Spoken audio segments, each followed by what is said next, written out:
सभी दिव्य आत्माओं को आत्मनमन। पिछली वीडियो में आपने मृत्यु के बारे में जाना था।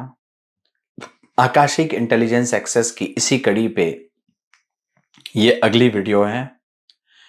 बहुत ही रोचक कहानी है जिसमें पिता की आत्मा 29 साल बाद बेटी को अपने मृत्यु का रहस्य बताती है। ये कहानी ऐसी है कि एक जवान व्यक्ति बहुत बड़े जॉइंट फैमिली में, लगभग उसकी उम्र रही होगी 45 से 47 साल, और बहुत बड़ी जॉइंट फैमिली का मैन मुखिया रहता है। अचानक से बीमार पड़ता है। जब उसे हॉस्पिटल ले जाया जाता है, उसका ऑपरेशन होता है। डॉक्टर उस वक्त एग्जैक्ट रीजन नहीं देते हैं कि कैंसर है, कि कोई उसको किडनी में प्रॉब्लम है या अल्सर है। कोई परफेक्ट रीजन नहीं होता। उस वक्त के हॉस्पिटलों में इतनी सुविधाएं भी नहीं होती थी और डॉक्टर ऑपरेशन कर डालते हैं। उसके 15 दिन बाद जब वो घर आता है तो और तकलीफ बढ़ जाती है। फिर डॉक्टर के पास ले जाया जाता है तो डॉक्टर बोलते हैं दूसरा ऑपरेशन करना पड़ेगा। एक सर्जरी होने के बाद इमीडिएटली इतनी सर्जरी नहीं होती, लेकिन परिवार वालों को समझ नहीं आता और वो दूसरा ऑपरेशन के लिए हाँ बोल देते हैं और नेक्स्ट डे ही उस व्यक्ति की डेथ हो जाती है। किसी को समझ नहीं आता कि अचानक क्या हुआ, कैसे मृत्यु हुई। जब उस व्यक्ति की मृत्यु होती है, बेटी बहुत छोटी होती है, तब वो इतना समझते भी नहीं है। फिर जैसे मैंने आपको पिछली वीडियो पे बताया कि तुरंत मृत्यु के बाद पितृयोनि नहीं मिलती, धीरे धीरे पितृयोनि मिलती है। तो वो व्यक्ति की आत्मा जैसे जैसे ऊपर उठती है तब वो पितृयोनि को प्राप्त करती है और अपने परिवार वालों से वापस से संपर्क करने की कोशिश करती है। इसी कड़ी पे जो बेटी है वो एक अच्छी मीडियम रहती है। आत्माओं से आसानी से वो संपर्क कर सकती है। चैनलिंग और मीडियमशिप उससे आसानी से हो जाती थी। तो इसी कड़ी पे बेटी बार बार अपने पिता से ये प्रश्न करती है कि आपकी मृत्यु कैसे हुई, आप इतनी जल्दी क्यों चले गए। हर वक्त पिताजी उसे इसका जवाब नहीं देते थे और कई साल गुजर गए, कई साल गुजर गए। 29 साल बाद, लगभग ये 2020 की घटना होगी, 29 साल बाद उस लेडी को जब वो जिद करती है कि मुझे आप बताओ कि आपकी मृत्यु कैसे हुई थी, वो आत्मा अपनी कहानी बताती है।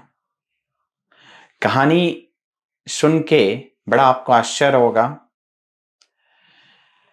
वो बताती है कि जब उसे हॉस्पिटल ले जाया जाता है तब मामूली पेट में एक ट्यूमर रहता है, कॉमन अल्सर सा होता है।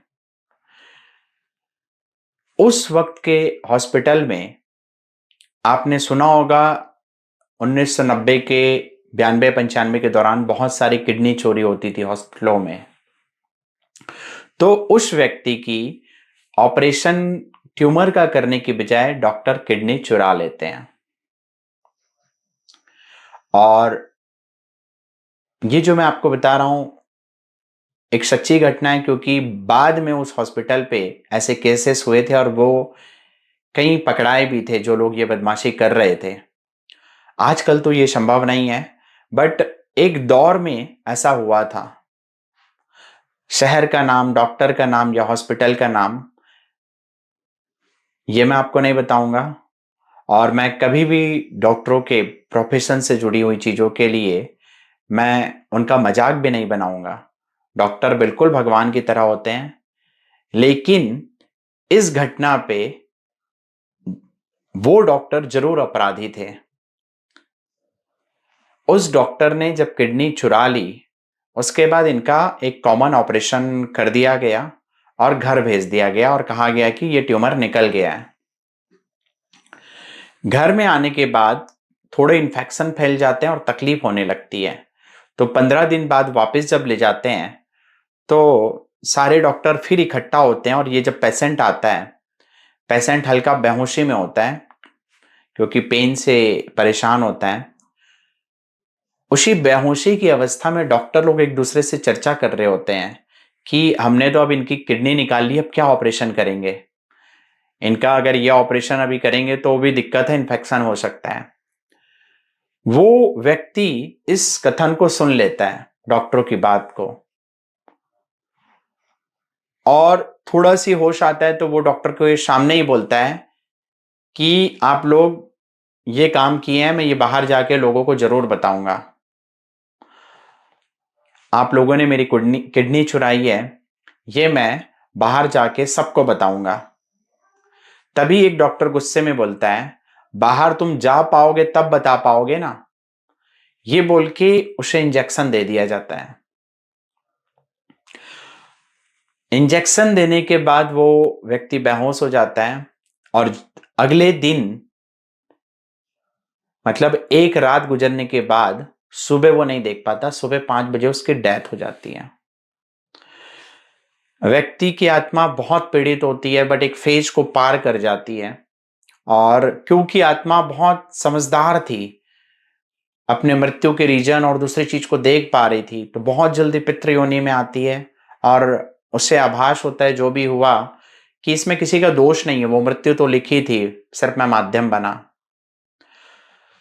जो डॉक्टर ने ये कृत्य किया था, वो डॉक्टर भी अपने लाइफ में बहुत गहरा सफर करता है, क्योंकि उसके ये जो कर्म है उसी लाइफ में वो उसे देखने पड़ते हैं, और उसकी भी बड़ी दुखद मृत्यु होती है। जब वो अपने बेटी को बताते हैं तो वो यही बताते हैं कि अब उस डॉक्टर की मृत्यु हो चुकी है और मैंने भी उस डॉक्टर को माफ कर दिया है।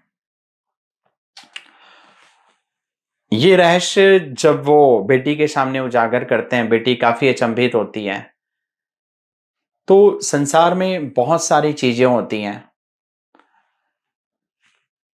हर आत्मा की, हर व्यक्ति की एक अलग कहानी है, हर व्यक्ति का एक अलग दर्द है, लेकिन हमें जीवन पे यदि जागना है और ऊपर उठना है, तो ये जो मोह की चादर है इसको काटना होगा।